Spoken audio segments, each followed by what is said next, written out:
A paz do Senhor, pessoal. Um excelente ano de 2019 para todos, tá ok?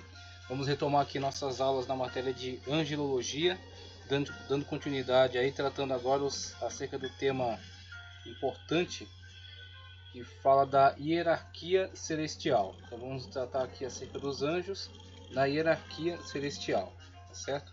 Então temos visto aí muitos aspectos já da angelologia desde o início de nossas aulas, né? Os anjos nas tradições populares, temos visto aí também muitos conceitos equivocados acerca da angelologia, os anjos nas religiões, bem como nas seitas, nos movimentos místicos, né, nos movimentos da nova era. Então vimos aí que o conhecimento acerca dos anjos se popularizou bastante, ele é bastante antigo, mas nem sempre ele segue uma linha ortodoxa, né? Nem sempre ele está acompanhando aquilo que a Bíblia Sagrada tem revelado acerca desses seres. Então temos visto aí tanto pessoas de fora do pensamento cristão falando acerca de seres angelicais ou de intermediários entre as deidades superiores e os homens, ou até movimentos cristãos que têm distorcido a sua visão acerca dos anjos e produzido então heresias que têm sido muito prejudiciais. Então temos visto aí diversos tipos de movimentos tratando acerca do tema, e temos sempre que ter cuidado para saber onde estamos consultando, né? Onde estamos buscando conhecimento, porque dependendo da fonte, você na verdade vai estar absorvendo algo que vai ser extremamente prejudicial para a sua vida.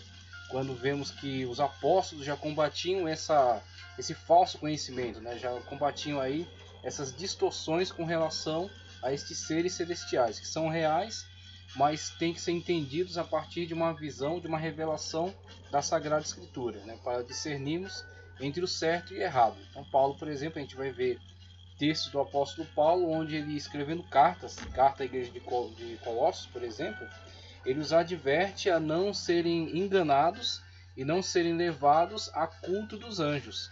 Então, muitas das vezes, muitos movimentos místicos, movimentos heréticos, né, e naquela época o gnosticismo estava se estabelecendo, ainda não estava tão organizado ainda, mas já era um movimento presente, estava já produzindo alguns mestres que tentavam se infiltrar na igreja. A igreja que tem uma estrutura, né, já tinha uma estrutura maior, já estava se espalhando pelo mundo, e nem todas tinham assim muito acesso, né, bem no início, quando os textos ainda estavam sendo escritos, nem todos tinham acesso a um conhecimento sistemático acerca da fé. Então muitas das vezes algumas comunidades se viam reféns de alguns mestres que queriam se infiltrar no rebanho de Cristo para difundir um conhecimento distorcido e mantê-las cativas. Então o gnóstico, sempre se valendo desse pseudo conhecimento secreto, através do qual pretendem ascender aos ambientes celestiais, né? Aquele dualismo entre carne igual pecado. Então a matéria ou a carne era inerentemente mal, e o espírito estava aprisionado pela matéria ou pela carne. Assim, eles entendiam que possuíam um conhecimento secreto por meio do qual pessoas seriam levadas a processos meditativos para abandonar a sua carne, rejeitar a sua carne, desprezar totalmente, né, o seu corpo, e assim poder libertar a sua alma e ascender a ambientes celestiais, e assim ir pelas esferas da hierarquia angelical até chegar mesmo à contemplação do Todo-Poderoso, né, daquele que é o criador não da matéria e sim do mundo espiritual. Então eles fazem esse dualismo entre mundo espiritual e mundo material. O mundo material sendo criado pelo demiurgo e o mundo espiritual sendo criado por um Deus bom que nos enviou Jesus Cristo. E aí, a partir de todo esse conhecimento distorcido, dentro dessa ótica, os anjos tinham um outro papel, um papel diferenciado daquilo que eles tinham na Escritura. Então, na Escritura também é dito que eles são mediadores, mas não com Cristo. Eles são mediadores no sentido de serem servos de Deus e serem nossos conservos, trabalhando então para o cumprimento de toda a vontade de Deus, né? O estabelecimento da sua vontade, como Cristo diz na oração, assim na terra como é feita no céu. Eles estão conosco, né, cooperando para o estabelecimento do reino de Deus na terra. Tá, ok? Então eles são nossos conservos. Nós somos servos e eles também são servos, e estamos simultaneamente em obediência, em sujeição as ordens do Senhor, né? As ordens do Pai, do Filho e do Espírito Santo, do Deus uno e triuno, né? Que está governando sobre todas as coisas. Então, tanto eles servem a Deus como nós também servimos a Deus. Agora, o único mediador entre Deus e os homens é o Senhor Jesus Cristo. Como ele mesmo diz, ninguém vem ao Pai senão por meio de mim, senão através de mim. É por meio de Cristo que nós chegamos ao Pai. É por meio de Cristo que nós nos comunicamos com Deus. É por meio de Cristo que nós vamos chegar até a plenitude aí da salvação, os ambientes celestiais, vamos estar diante do trono de Deus. É através de Cristo que é a porta. Eu sou o caminho, a verdade e a vida. Né? Não de uma forma relativa, mas de uma forma plena, total, né? De uma forma definida. Então temos aí Cristo, o único mediador entre Deus e os homens. Então essa pretensa mediação dos anjos já é um conhecimento distorcido, já é uma falácia, já é uma mentira.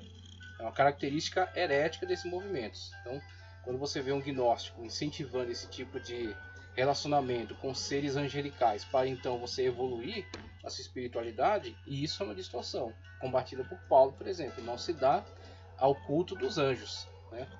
Então Paulo combateu isso na época dele. Na verdade, isso vem se difundindo ao longo da história, através de diversos momentos históricos e diversas linhas de pensamento, chegando na atualidade por meio da nova era, né, os movimentos místicos dentro de um grande bojo aí de ideologia chamado Nova Era, composto aí por diversas linhas de pensamento, que inclusive estão tendo muito espaço hoje de atuação na mídia de uma forma pesada, através das novelas, através dos filmes, através dos programas de TV, de muitos nomes expressivos aí que falam favoravelmente acerca disso, através de leitura de cartas, através de leitura de mãos, né, quiromancia, através de rezas aos anjos. A gente vai ver aqui uma lista, né, que eles passam aí de rezas que se fazem, né, alguns rituais que se fazem a determinado anjo em determinado dia e hora para você obter uma resposta em certa área da vida. Então esse tipo de prática, na verdade, a sua raiz está lá atrás da história, está lá no começo do cristianismo, por exemplo, até o antecedendo, né? Até o antecedendo mesmo, né? Vindo aí de movimentos que estavam se difundindo, depois vão se organizar e vão combater contra a igreja, tentando se infiltrar nela e levar esse conhecimento distorcido para dentro dela, sendo então combatido aí pelos apóstolos, o apóstolo Paulo, por exemplo, através da sua epístola, né? Essa luta contra o erro, contra o engano, permanece.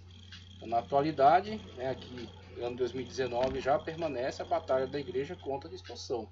Por isso a matéria de angelologia, por isso queremos fundamentar nosso conhecimento na revelação bíblica, sola escritura, como foi celebrado há pouco tempo, solus Christo, sola gratia, sola escritura, ou seja, a escritura que é a medida das coisas, da verdade e da mentira. Então, se não tiver embasamento bíblico, fundamentação bíblica, não é interessante para nós, não deve ser aceito, não deve ser acatado, não é saudável para a igreja de Cristo. Okay? Por isso que estamos percorrendo aí por esses caminhos, né, já no ano 2019, lidando aí com diversos temas relacionados, né, à matéria de angelologia, e agora falando acerca das hierarquias. Então, a hierarquia celestial tem fundamentação bíblica. A hierarquia celestial está presente nos textos da Sagrada Escritura. Agora, em muitas situações, ela está presente por inferência. Então, a partir de um texto bíblico que não está necessariamente falando especificamente de hierarquia, mas ele acaba citando. Então, nessas citações que ele faz acerca de elementos da hierarquia celestial, a hierarquia angelical, nós podemos construir um conhecimento aí, talvez não um conhecimento tão explícito, mas um conhecimento por inferência. Então a gente vai nos orientando por essas bases, nessas bases bíblicas, rejeitando então tudo aquilo que foi criado fora do contexto da Sagrada Escritura, ou por movimentos hereges dentro do próprio cristianismo, ou até por outros pensadores de outras religiões, de outros movimentos místicos, esotéricos, que têm construído os seus saberes em relação a isso, seus pontos de vista, mas que não têm respaldo na Escritura. Então, a gente vai diferenciar sempre a Escritura, opiniões dos hereges, né? Escritura e alguns conhecimentos externos de outras religiões. A gente vai comparando e vai vendo o que tem que ser filtrado, para a gente não absorver aquilo que possa ser prejudicial para a nossa fé. Então, dentro do tema da hierarquia celestial, aqui na nossa apostila, na página 34, diz: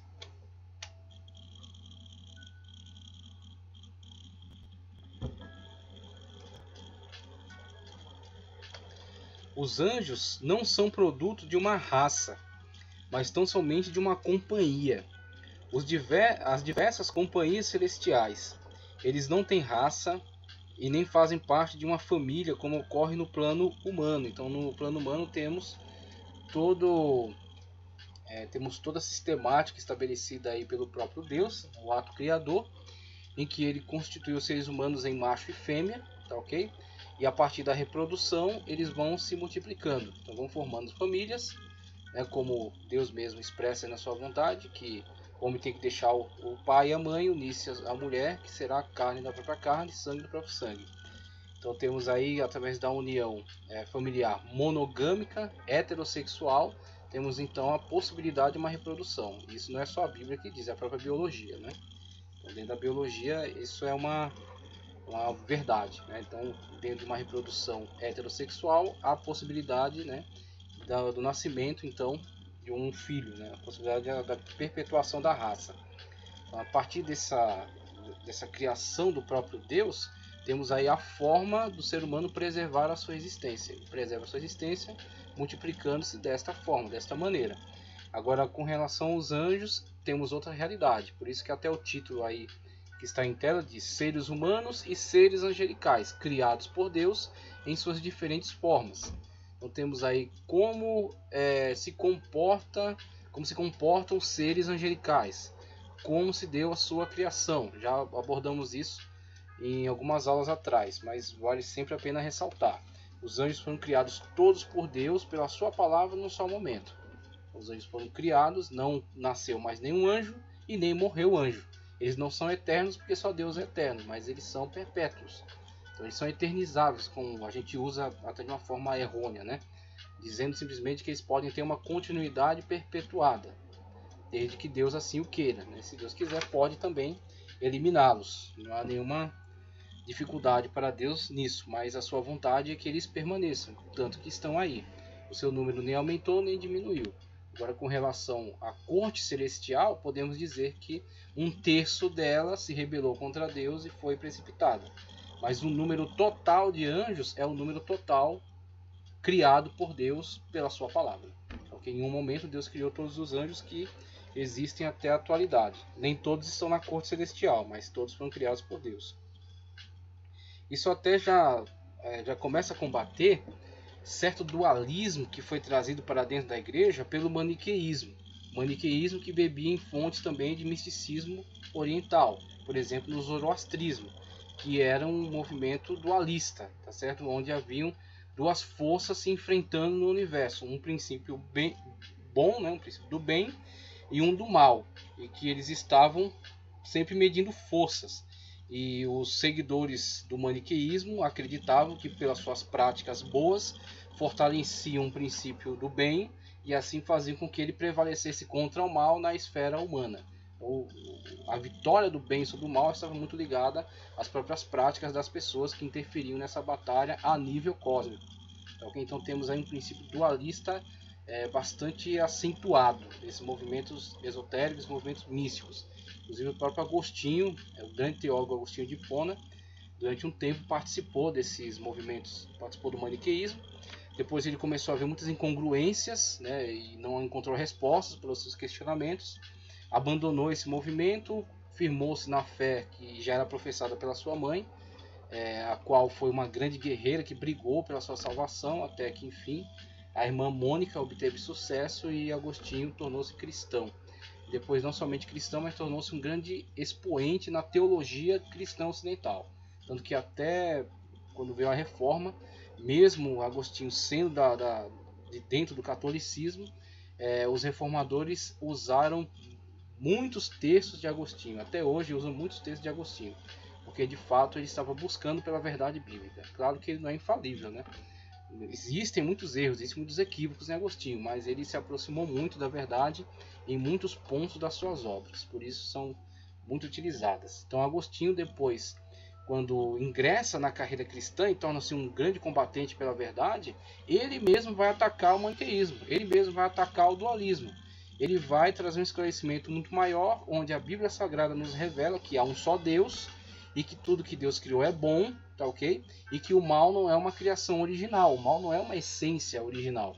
O mal é uma distorção sobre aquilo que é bom. Então muitas pessoas acabam resumindo a questão dizendo o mal não existe. Nós temos que entender melhor essa afirmativa. O mal está presente na atualidade. Então a gente não pode dizer que ele não existe. Ele está presente, ele é real. Só que ele não foi uma criação original. O mal não está presente desde a criação original. Os demônios não existem desde a criação original. Houve um tempo em que até o diabo prestava. Houve um tempo que o diabo era caracterizado como querubim ungido. Tá certo? Ungido para cobrir. Ele desempenhava uma função que até hoje é desempenhada pelos querubins que permanecem na glória celestial. E ele também era um dos querubins. E ele era ungido por Deus. Tá certo? E tinha funções importantes. Mas o mal entrou no seu coração. E não venha me perguntar como. Porque um ser que estava imerso no mundo de Deus, que estava num lugar de glória, de prazer, e mesmo assim permite que uma distorção entre dentro da sua natureza, do seu pensamento, é impossível alcançarmos essa explicação. A teologia não deve se propor a responder todas as perguntas, porque nós não temos elementos para respondê-las. Está muito além da nossa realidade. Então a única coisa que nos é informada é que o mal entrou no seu coração. Então em algum momento ele não se viu satisfeito, feliz, contente com aquilo que ele tinha e intentou voltar-se contra Deus, estabelecer o seu trono acima do trono de Deus, quando então foi julgado, sentenciado e precipitado do ambiente celestial para o inferno no qual se encontra, tá certo? Chamado agora de Satanás, Satã, ou adversário, ou Diabolos também, do grego, né? Também inimigo, tentador, adversário, aquele que está contra Deus. Tá, okay? E os demônios, que são de hierarquias inferiores, que estavam ligados a ele nesta rebelião e que também foram precipitados. Então temos aí o diabo e a sua corte, né, trabalhando aí contra a igreja, trabalhando contra o plano perfeito de Deus. Aí temos aí a informação em Apocalipse que os que caíram foram pelo menos um terço dos anjos que já existiam. Então assim temos, a partir de Agostinho, a partir desse combate contra esse dualismo, esse falso conceito acerca da criação, temos o entendimento de que, na verdade, o que existe de fato, desde a sua essência, da sua criação, é Deus Todo-Poderoso, Todo-Bondoso, que criou todas as coisas e as criou boa, tá certo? Porque tudo que existe foi criado pelo Verbo Divino, pelo Logos, tá certo? E sem ele nada foi feito se fez, como diz João no seu Evangelho. E assim tudo que o Logos produziu foi bom. Agora, mesmo aquilo que é bom, criado por Deus, pode ser distorcido. Então aquilo que é bom tornou-se mal, não é mal desde o princípio, mas se tornou a partir da sua distorção, seu afastamento da luz divina. Então, como a gente olha, por exemplo, para algum objeto que está sobre ele incidindo a luz, e por causa da barreira que ele produz, surge a sombra. Veja, o que existe é a luz. O que foi criado foi a luz. A sombra é consequência da não precipitação da luz naquele ambiente. Aquele ambiente que está sendo bloqueado o acesso à luz, ali existe a sombra. Então a sombra é a ausência da luz. Assim são a questão dos anjos maus também. Não foram criados maus, mas são seres que eram bons e foram então, a sua natureza foi distorcida. Okay? Não estão privados agora da presença da luz celestial. Então temos aí essa avaliação, essa explicação para podermos já desfazer alguns equívocos. Os equívocos que estão presentes, inclusive, em muitas seitas que estão professando até hoje esses conceitos que já foram antigamente combatidos. Então temos aí a forma de criação dos anjos diferenciada da forma da criação, da forma de comportamento natural dos homens, dos seres humanos, mas todos criados por Deus e todos criados bons. Eles foram criados individualmente por Deus e por isso são membros de uma só família divina, sendo Deus o único pai dessa gloriosa família. Nessa família divina, Deus é o único produtor não produzido, o único pai sem filiação, a única causa não causada, o Criador não criado, porque ele é um proto-ser, um pleno ser. Ele é de fato o ser. Tanto que a definição mais adequada para Deus foi dada por ele mesmo. Quando Moisés, apacentando ovelhas no deserto, ele depara-se com a manifestação daquela sarça que ardia em chamas, mas não se consumia. Ao se aproximar, Deus falou com ele a partir daquela teofania. E a definição que Deus, depois de um longo diálogo, a definição que Deus dá de si mesmo é: eu sou o que sou. Ou seja, não há outra definição que seja suficiente para Deus, mas sim o ser. Porque tudo aquilo que existe, existe a partir do ser que Deus é. Então Deus é o ser pleno. É a partir dele que surge a possibilidade de existência de tudo que existe na atualidade. Então tudo que existe, em um momento não existiu. Teve um princípio de existência e também terá um fim. Agora, tudo que atualmente existe depende do ser que Deus é.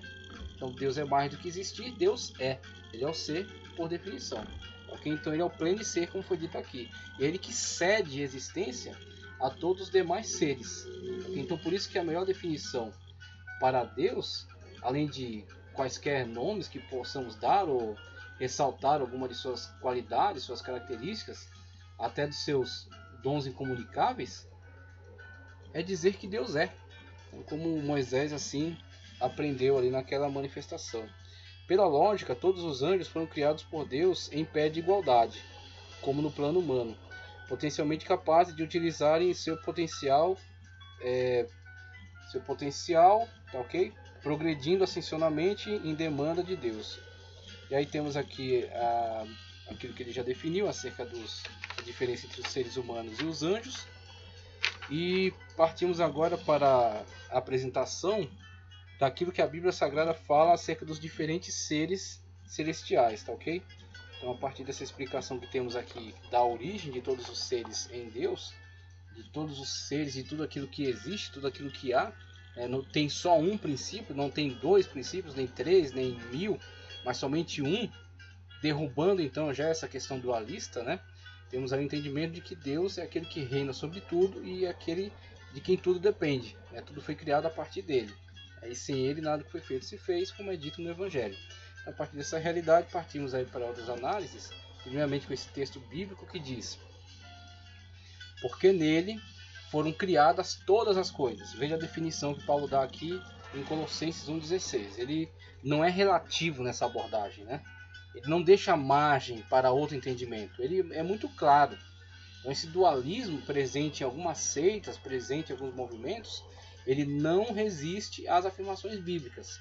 Então se as pessoas permanecem nessa afirmação dualista, eles estão necessariamente indo em rota de colisão com a verdade bíblica. Eles não poderão ao mesmo tempo professar a verdade bíblica e esses conceitos. Porque nele, em Cristo, no Logos divino, no Verbo pré-encarnado, foram criadas todas as coisas que há nos céus e na terra. A totalidade da existência está enquadrada aí, porque ele aborda o ambiente celestial e o ambiente terreno, todas as coisas que há nos céus e na terra, visíveis e invisíveis. Aí ele vai dando outros qualitativos para poder pegar toda a gama de seres. Então, tanto no céu quanto na terra, ok? Muito bem. Também visíveis e invisíveis. Temos aí seres materiais visíveis e seres espirituais invisíveis. Sejam tronos, aí começa aí já algumas inferências acerca de seres participantes dessas hierarquias.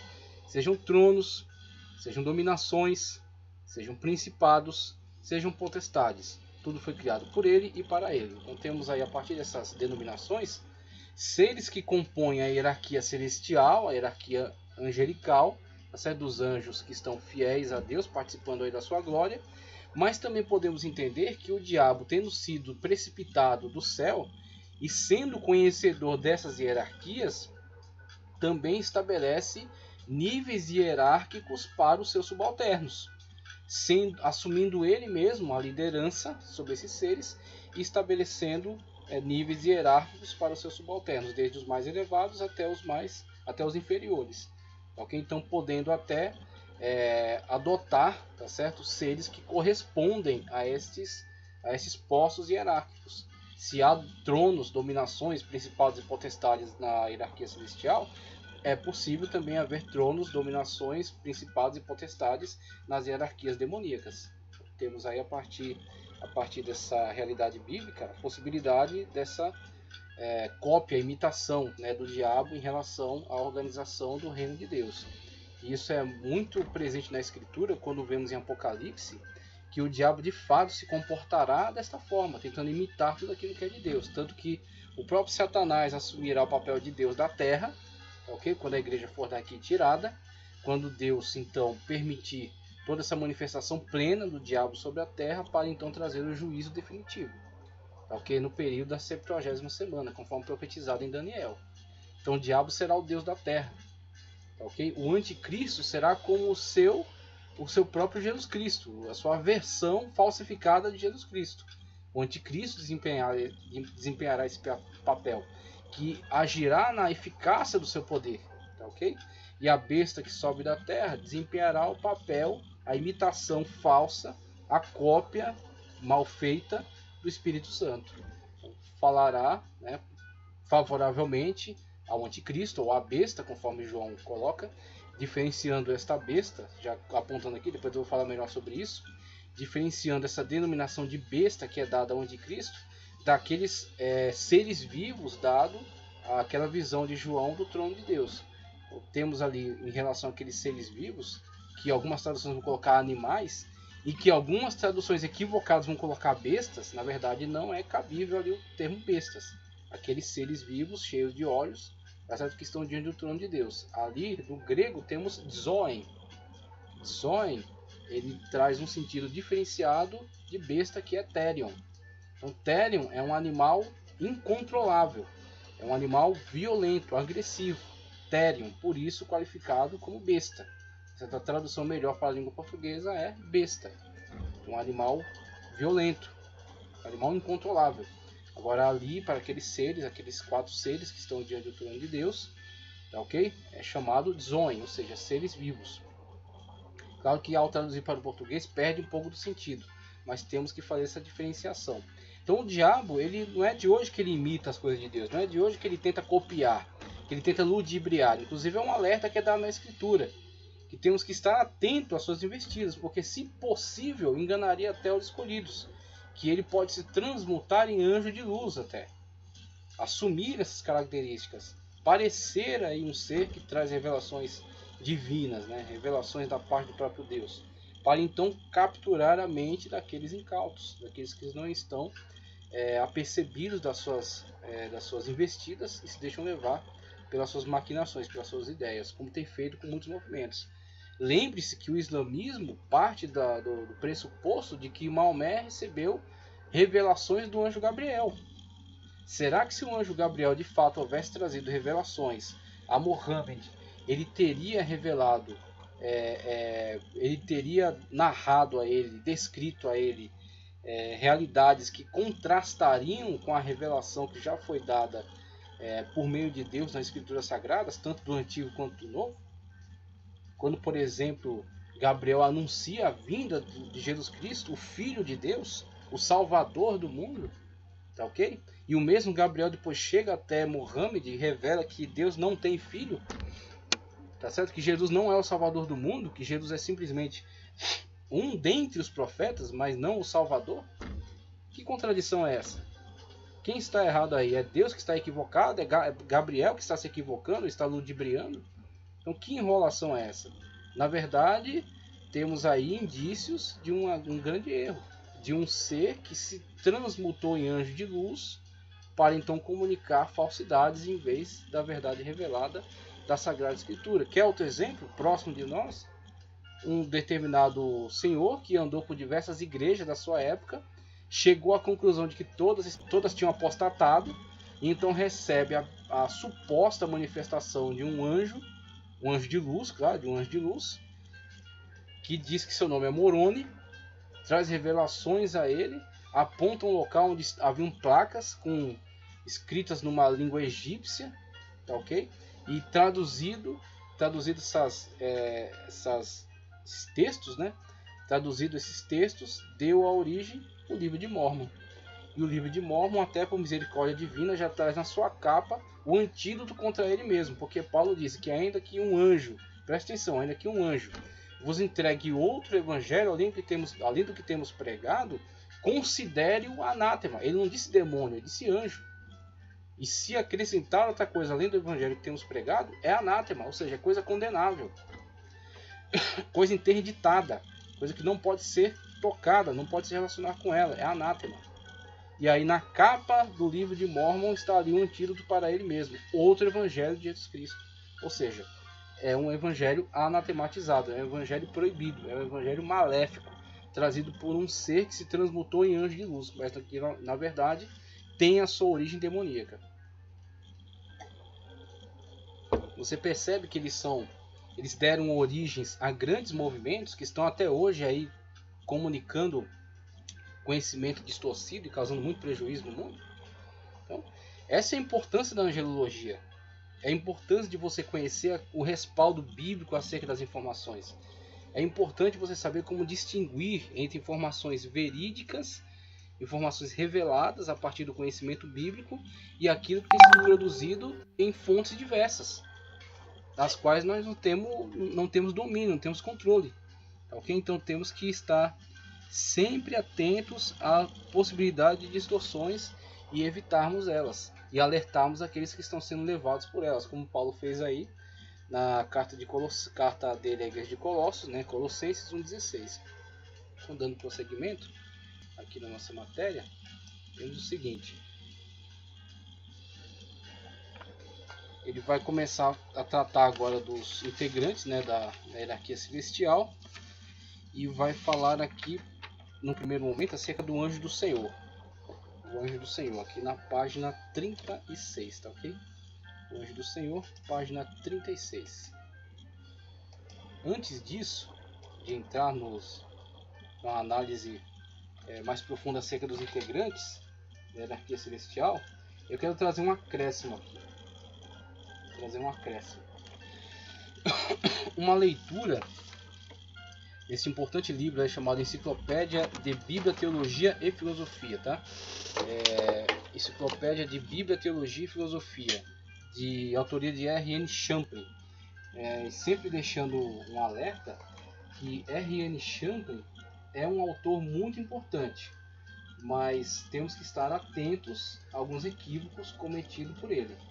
Então, R.N. Champlin, ele não é apoiado em absolutamente tudo que ele diz, ok?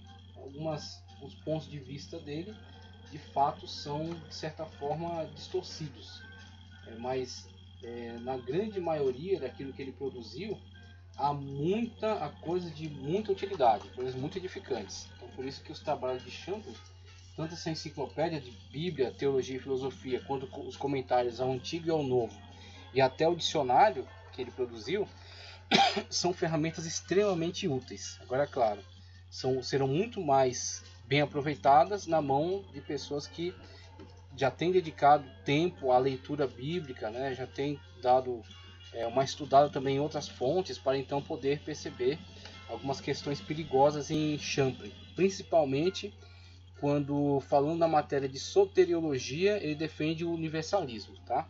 Então ele defende o universalismo, é um conceito soteriológico bastante controvertido, contraditório em relação àquilo que a Bíblia Sagrada afirma como verdade, né? Mas no demais nós podemos aproveitar bastante daquilo que Champlin produziu. Então eu quero fazer uma leitura para vocês aqui na enciclopédia, nas páginas 172 e 173, tá ok? Páginas 172 e 173. Deixa eu só localizar aqui. Então, acerca da inexatidão do termo anjo.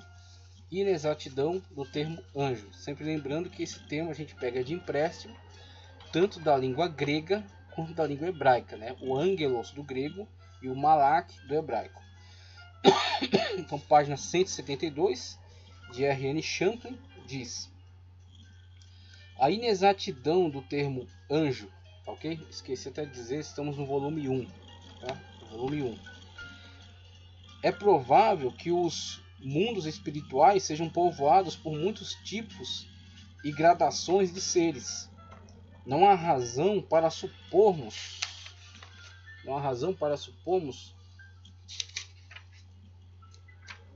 que só existe variedade no mundo físico. É difícil supormos que as dimensões espirituais tenham menos seres que a dimensão física. A partir dessa analogia que ele está fazendo aqui entre mundo espiritual e mundo físico, vemos que a sua ênfase é sobre a diversidade do mundo físico. Então temos diversos seres dentro do mundo físico, diversos tipos de seres, né? Temos mamíferos, répteis, temos aves, né? Temos diversos seres que compõem toda essa gama de seres do mundo terrestre, né? Então temos uma grande variedade de seres, diferentes tipos de animais, animal racional, homem, animais irracionais, dentro dos racionais diversas espécies. Ele fala, se há uma grande diversidade de seres diferentes, né, mas que compartilham de uma mesma realidade, a realidade do mundo terrestre, são todos no mesmo ambiente, participando do mesmo mundo, e são tão diferentes, né, há tanta variedade. Por que não entender da mesma forma que há variedade de seres no mundo celestial? É aí onde até Dionísio Pseudo-Areopagita, ele também caminha por essa linha de pensamento, dizendo que na verdade o termo anjo é um termo genérico. É como você dizer assim, trazendo aí para a nossa realidade, né? Só para tentar entender. É um exemplo bem simplório, mas só para tentarmos entender. Você dizer assim, existem muitos brasileiros. Tá ok, existem muitos brasileiros, né? Estamos aí num número bastante alto aí já de indivíduos, né?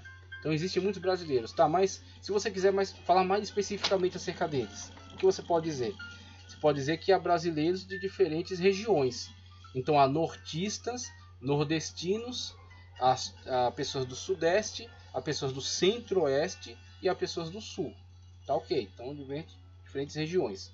Mas se você quiser ser mais específico, você vai dizer há baianos, há sergipanos, com relação ao estado de origem, né? Cariocas, paulistas, gaúchos, tá certo? A pessoal da Amazônia, tá certo? Mineiros e por aí vai.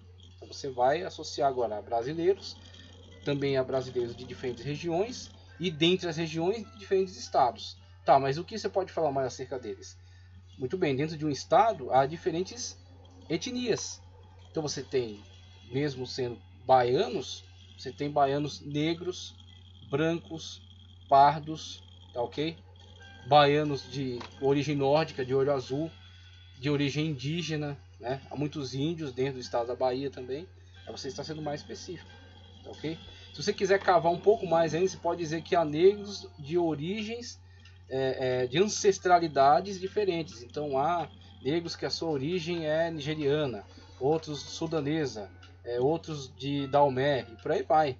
Então se você quiser especificar mais, você pode aprofundar nessas distinções. Então, temos uma grande variedade.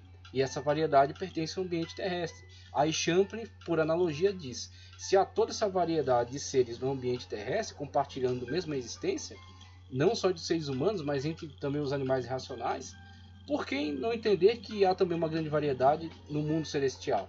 E aí Dionísio Pseudo-Areopagita, que também foi um autor da Idade Média muito importante dentro da teologia, tanto a teologia mística quanto a hierarquia celestial, um livro dele que a gente vai citar aqui daqui a pouco, só sobre a hierarquia celestial, ele também é do mesmo entendimento. Olha, na verdade o termo anjo é como eu citei, o termo brasileiro.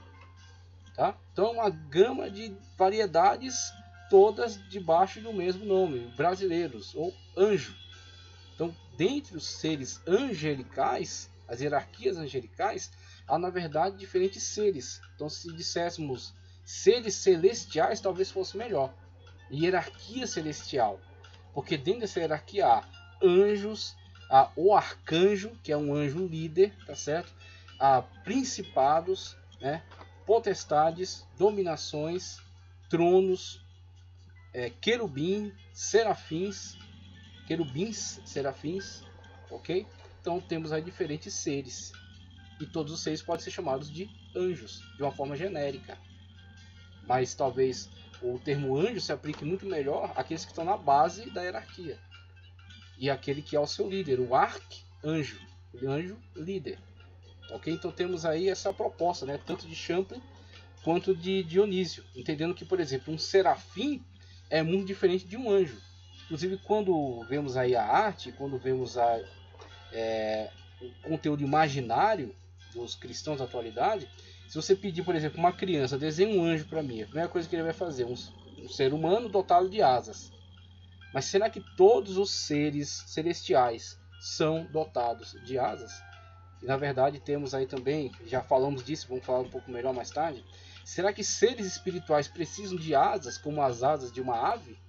Será que para que eles voem, né, eles precisam então essa ferramenta, né, esse instrumento, precisam da asa, desse membro, sendo que eles são seres espirituais? Neles não incide a gravidade da Terra? Então temos aí, na verdade, quando a Bíblia quer falar para nós acerca de seres que não são do nosso contexto, que são de uma corte celestial, não do nosso mundo, de um mundo estranho a nós, ela talvez busque elementos da nossa realidade, transmita, né, coloque estes seres tipificados nesses elementos para então facilitar a nosso entendimento, para que seja cognitivo, para nós possamos absorver, possamos organizar no conhecimento acerca desses seres, que na verdade estão muito além da nossa compreensão. Então, um ser que voa necessariamente tem asas. Então, por isso que a Bíblia, ao descrever, né, apresenta para nós com asas. Mas, na verdade, esse ser em si, na sua própria natureza, não necessite delas, porque não está dentro da realidade humana. Da realidade humana, para alguém voar, precisa de asas, mas na realidade celestial não são necessárias. Então, na verdade, é uma linguagem antropomórfica, ou seja, antropo-humanidade. Esse mórfica, né, o morphos, transformar, formar. Então, transformar num homem, dar características cognoscíveis a um ser humano, para que então o ser humano possa entender, compreender, pensar acerca desse ser que não é da sua realidade. Então, temos a Bíblia trazendo uma revelação acerca desses seres, mostrando um serafim com 6 asas, mostrando querubins com diferentes asas também e até com diferentes faces. Serafim com 4 faces: boi, leão, homem e águia, no mesmo ser. E aí depois piora um pouco mais, mostra querubim diante do trono de Deus, visto por João, com olhos por dentro e por fora. Então tenta entender um ser com essas características e pense na dificuldade de João para nos descrever. Então por quê? Essa é o máximo que ele conseguiu atribuir a este ser para nos comunicar alguma verdade. Por exemplo, de que esse ser possui um vasto conhecimento, tanto que eles vêm por fora e vêm por dentro. Talvez.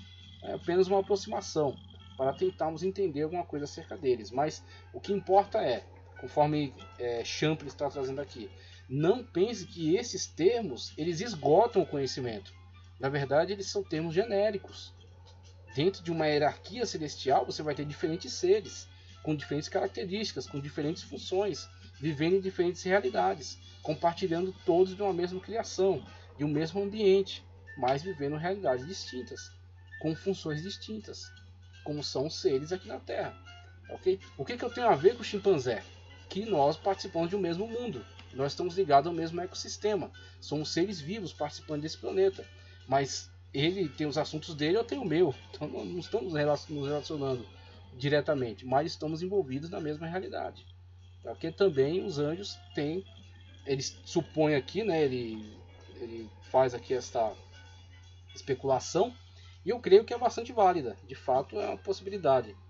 Portanto, visto que falamos em seres dotados de alta inteligência, que têm interesses e missões espirituais, alguns dos quais entram em vários tipos de contato com os homens, então podemos usar o termo anjo como uma espécie de chavão. Essa é uma coisa bem genérica. Porém, cumpre-nos entender que há uma vasta realidade por detrás desta palavra simples, que ultrapassa toda a nossa imaginação. Então é interessante esse alerta que ele deu aqui, né? Essa dica, né? Essa sugestão que ele deu aqui, para não manter a sua mente tão fechada com relação a definições, como se essa definição esgotasse o conhecimento. Mas na verdade, entender que essa realidade está muito acima da nossa, ela é muito diferente da nossa, que o nosso conhecimento dela é aproximado apenas, tá ok?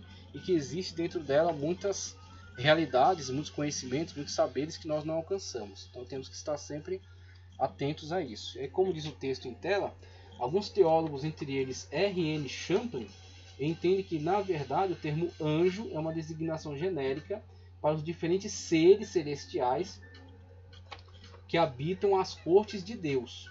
Assim, poderíamos entender que há, de modo geral, o imenso número de mensageiros divinos indistintamente chamados de anjos, ângelos, malak, bem como outros seres celestiais, tais como tronos, seres vivos, aqueles que João viu diante do trono de Deus, tá ok?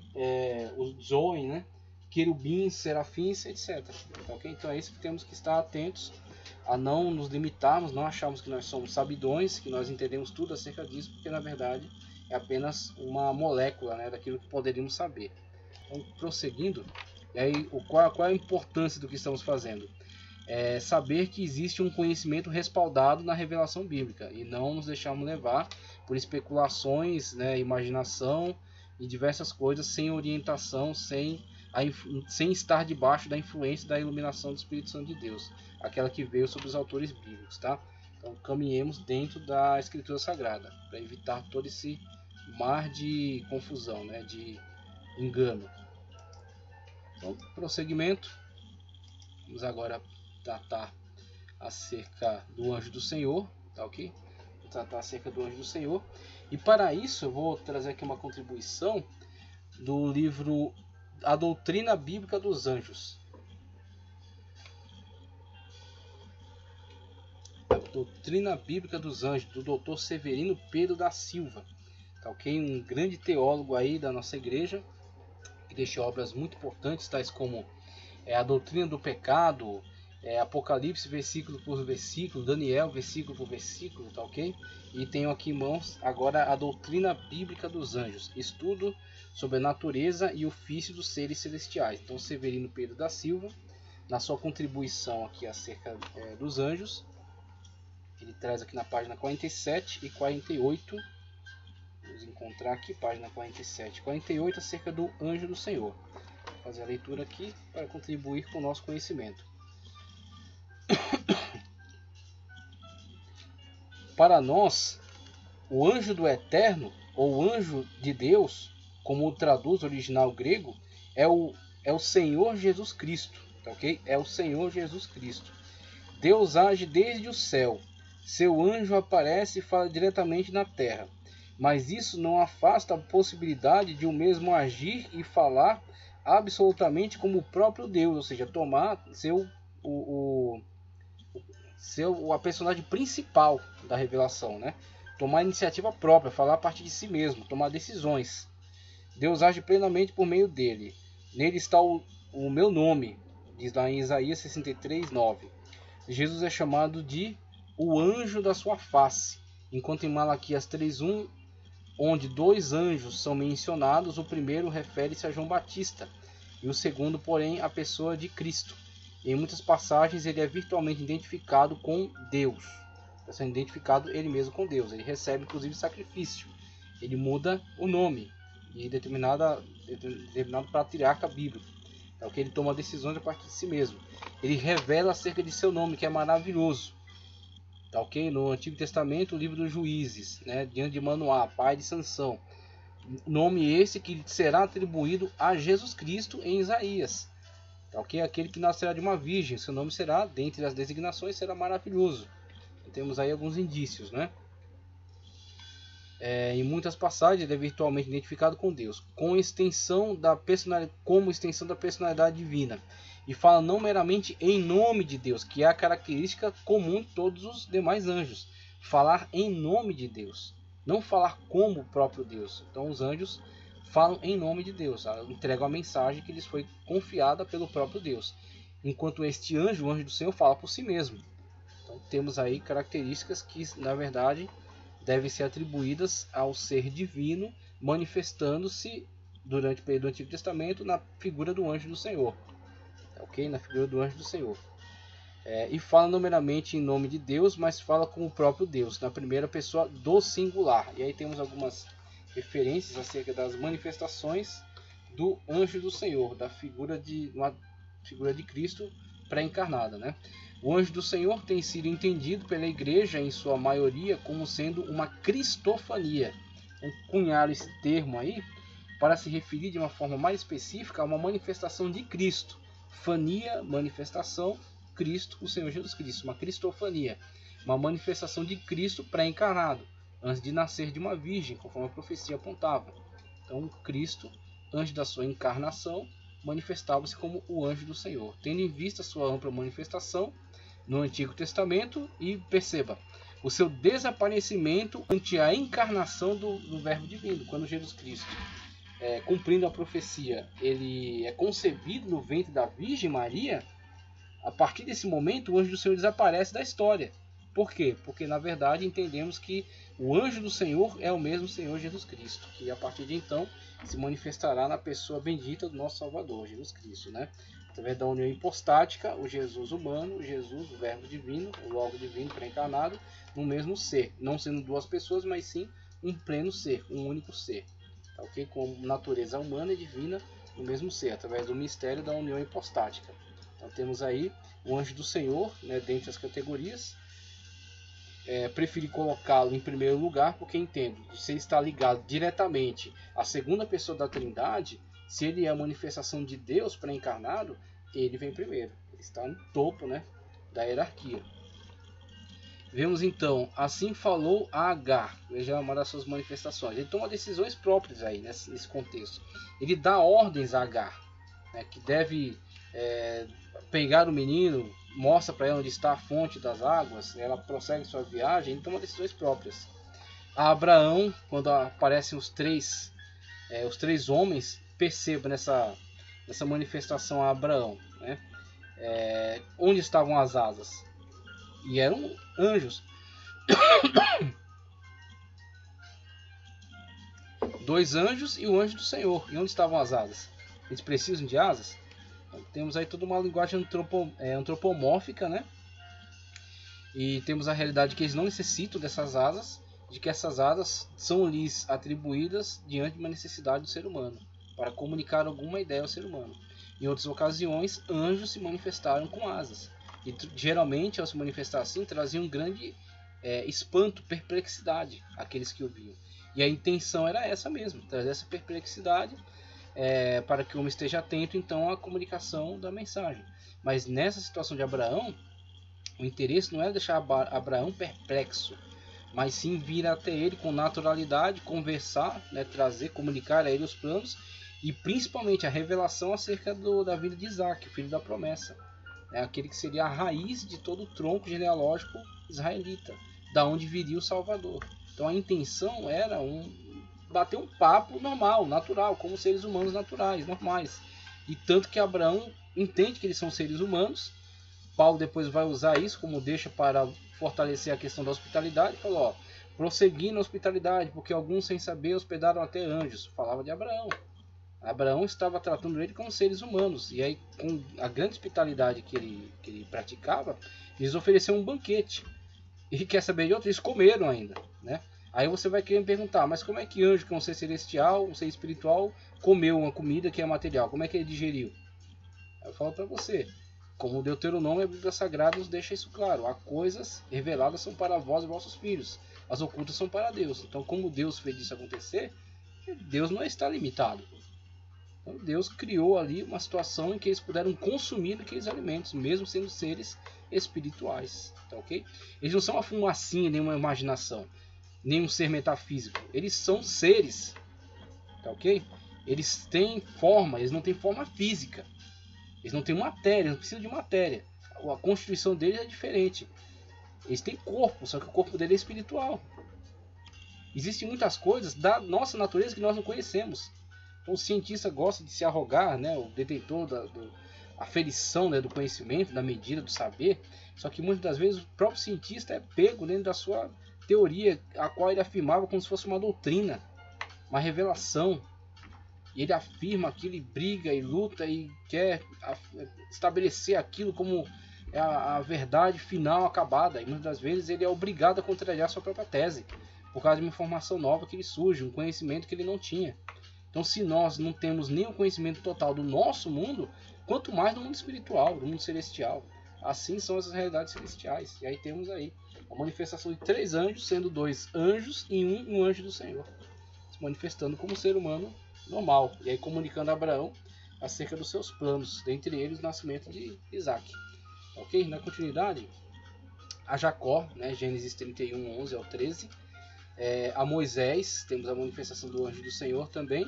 A todo Israel, Juízes 2:1, onde traz ali uma grande queixa, né, contra o povo de Israel, porque ele não estava atendendo às ordens divinas, né, aquilo que havia sido determinado para eles. Eles não expulsaram os pagãos da terra, eles estavam misturados dentre eles, e assim foi uma doença que estava sendo incubada, cultivada, para depois levar eles a uma total queda, total condenação. O anjo do Senhor se manifestou para trazer um grande alerta a eles, né? Um grande alerta. E finalmente, nas nossas citações aqui, a Gideão, poderíamos citar também a Manoá, né, ao pai Sansão, também se manifestou de uma forma extraordinária, mas terminamos aí com Gideão. Juízes 6:11, Juízes 6:11. Então temos aí a realidade acerca do chamado anjo do Senhor, uma manifestação cristofânica, como ele para de se manifestar depois da encarnação do Logos divino, tá certo? Na pessoa bendita do Senhor Jesus Cristo, que nasce da Virgem Maria. Então temos aí a pessoa do anjo do Senhor. Na continuidade, um quadro aqui que trata de uma forma geral acerca da hierarquia celestial. Então, dentro da hierarquia celestial, a partir da análise que nós fizemos, né, das referências bíblicas e também das referências de teólogos que defendem a ortodoxia bíblica, obtive, por exemplo, essa lista hierárquica do livro aqui, Doutrina dos Anjos, do pastor Severino Pedro, tá certo? Então, na página 66, ele sugere aqui esta hierarquia, que é baseada em três grupos, cada qual contendo 3 seres. 3 grupos, 3 níveis hierárquicos, contendo cada qual 3 seres celestiais. Essa hierarquia dele, ela caminha de certa forma em harmonia com a de Dionísio Pseudo-Areopagita. Dionísio também tinha esta visão acerca da hierarquia dos seres celestiais. E esta hierarquia, ela vai ter, como a gente colocou aí ao lado, ela vai ter alguns textos bem claros da Escritura, bem explícitos, que falam acerca desses seres e a posição que ocupam, e vai ter algumas inferências. Em alguns pontos ela é bem explícita, em outros ela caminha dentro da inferência. Ok? Então é apenas um meio de tentarmos visualizar esta realidade. Ok? Isso aqui não vai interferir na sua vida de uma forma tão decisiva, por exemplo, na sua salvação.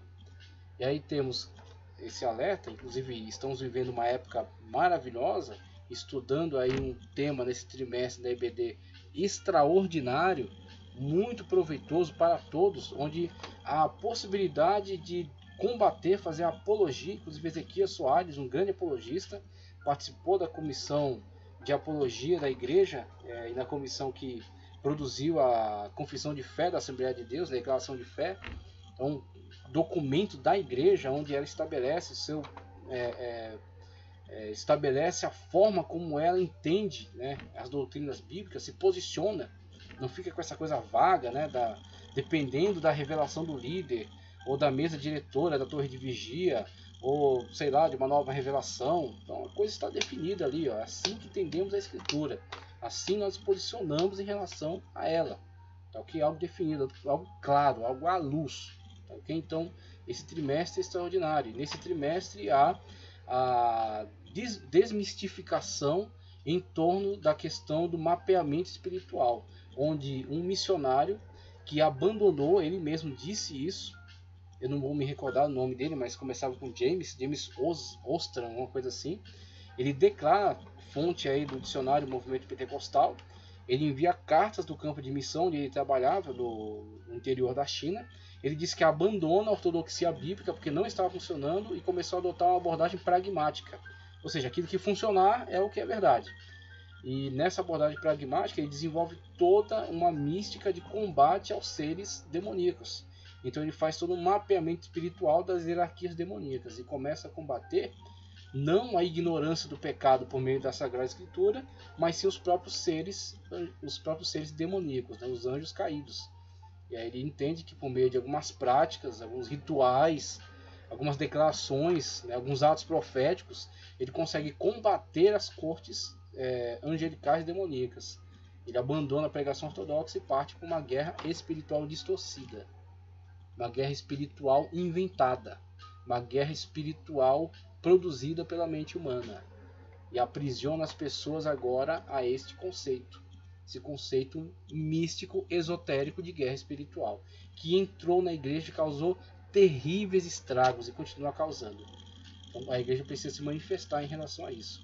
Então temos aqui uma análise acerca das hierarquias celestiais, com alguns textos explícitos e outros por inferência, mas em relação a todos eles dizemos, isso não interfere na sua fé. Você tem que conhecer, para você não ser enganado, principalmente para você não ser levado aí por ventos de doutrinas. Mas você tem que saber que esta hierarquia celestial, ela tem seu real valor dentro da administração divina. Você não vai interferir nisso aqui. Você não vai orar nem para serafim, nem vai pedir para que Deus envie um querubim, nem pedir para que os anjos tronos interfiram, nem o domínio, poder, autoridade ou principados, tá ok? Você não vai orar para o principado celestial, para que ele venha sobre o Brasil e elimine o principado das trevas. E nem você vai orar para que Deus coloque o arcanjo no púlpito, certo? Como algumas igrejas têm feito, e nem para que Deus coloque anjos aqui ou ali. Porque você não manda no reino de Deus, tá ok? Você tem que ter essa compreensão. Alguns distorceram o entendimento acerca de ser filho de Deus e começaram a produzir um falso entendimento como se as pessoas fossem pequenos deuses, semideuses, né? Então esses semideuses que eles se entendem dão ordens no mundo espiritual, dão ordem das hierarquias celestiais, como se Deus fossem. Eles sopram no microfone entendendo que eles concedem o Espírito Santo. Ou seja, eles querem tomar o lugar de Jesus, que é o único que pode conceder o Espírito Santo, que sopra sobre os seus discípulos porque ele pode, que ele é a segunda pessoa da Trindade, é ele que envia o Espírito Santo. Ele pode, nós não. Nós temos que entender qual é o nosso lugar dentro de toda a economia divina. Nós temos o nosso lugar, nós somos servos de Deus, nós somos filhos por adoção, participaremos de toda a realidade celestial por causa de Cristo, da sua misericórdia. Mas a gente não se tornou os bonzões do pedaço. Nós não mandamos, não é nossa alçada mandar sobre a hierarquia celestial, é o governo de Deus. Nós temos que nos comunicar diretamente com Deus através de Cristo. E Deus, na sua infinita misericórdia, no seu poder, na sua autoridade, né? Ele que vai definir o que será feito, como será feito e por quem será feito. Dentre os componentes da sua hierarquia, ele vai comandar. Não, você vai fazer isso aqui, você vai fazer outro, você vai acampar ao redor daquele que me temem e os vai livrar, mas esta ordem vem do próprio Deus. A nós cabe obedecer a Deus, tá certo? Como Cristo falou, vós sereis meus amigos quando fizerem o que eu vos mando. Então nós temos que acatar a palavra de Deus sobre a nossa vida, andarmos, sermos, como Paulo falou, não vivo mais eu, mas Cristo vive em mim, manifestarmos a natureza de Cristo em nós, tá ok? Temos a mente de Cristo, certo? E andarmos conforme então essa orientação divina, e manifestarmos, testemunharmos, testificarmos acerca de Cristo aonde estivermos, e cooperará conosco a hierarquia celestial, os integrantes colocados por Deus em cada função, na função de nos guardar, na função de trazer revelações de Deus para nós, na função de trazer intervenções diretas de Deus, na cura, no livramento, nas manifestações sobrenaturais, tá ok? É Deus que ordenará que eles realizem estas tarefas, não nós. Então, trazendo um entendimento acerca dessa composição das hierarquias, temos aí, obviamente, no topo Deus Trino, né? Pai, Filho e Espírito Santo. Sabendo que a segunda pessoa da Trindade participou de manifestações cristofânicas através da figura do anjo do Senhor.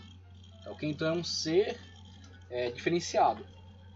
É um ser diferenciado. É um ser que era, na verdade, uma manifestação do Verbo Divino pré-encarnado. Okay? Estava ligado à segunda pessoa da Trindade. Abaixo dele, como criaturas, seres criados, temos estas ordens aqui. Então temos, por exemplo, acerca dos serafins, dos quais falaremos melhor mais à frente. Então, serafins, que pegando aí pelo termo, né, no dicionário etimológico, podemos ter alguns qualitativos, né, como por exemplo flamejantes, ou seres ligados a fogo, tá certo? Flamejantes ou queimadores. Então, a tradução, que é difícil porque é uma palavra muito antiga, temos aí algumas possibilidades, tanto flamejantes, seres de fogo, seres iluminados, quanto queimadores, ou seja, ou eles são qualificados como seres em chamas, ou como seres que queimam a partir dessas chamas. Temos até, relacionado a isso, a única passagem bíblica que fala, o único trecho bíblico que trata acerca deles, lá em Isaías 6:2. Em Isaías 6:2, acima deles estavam os serafins, ou seja, os serafins estavam ligados ao trono de Deus, diretamente ligados ao trono de Deus. Tá ok? Quando fala acima, lembrando-se sempre que as traduções, muitas das vezes também são interpretações, por causa da dificuldade, da distância dos idiomas, tá certo? De como as palavras são utilizadas em cada idioma, os adjetivos de cada uma. Então temos aí, por exemplo, os serafins é colocado aqui como estando acima.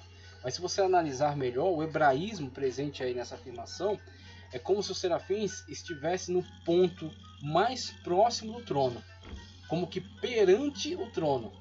Então você pensa no trono de Deus, você pensa na majestade divina, assentada no trono, tá certo? O Deus trino e uno, assentado no trono, e o ser que está mais próximo da sua glória, o serafim, os seres flamejantes. E esses seres flamejantes, um deles toma uma brasa com uma tenaz e toca os lábios do profeta, o purificando do seu pecado. Então, como o profeta havia afirmado, né, que é impuro e habita no meio de um povo de impuros lábios, ele foi purificado por essa intervenção desse ser celestial ordenado por Deus, que toca então na sua boca e purifica, o queima.